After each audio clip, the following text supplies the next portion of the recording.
Dažādi šķidrumi ir ar dažādu blīvumu. Šķidrums, kas ir mazāk blīvs, uzpeldēs virs tā šķidruma, kuram ir lielāks blīvums. Piemēram, ūdeni izlijusi eļļa uzpeld virspusē, jo tā ir mazāk blīva nekā ūdens.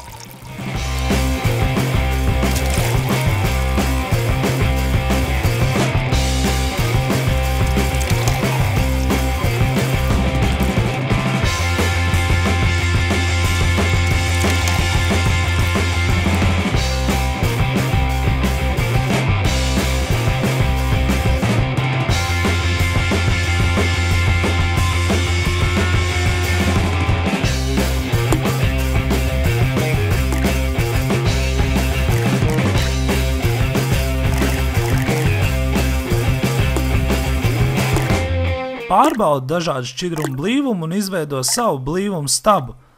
Arī dažādiem priekšmetiem blīvums atšķirs. Iemet tos savā blīvuma stabā un pārbaudi, kuriem priekšmetiem ir lielāks un kuriem mazāks blīvums.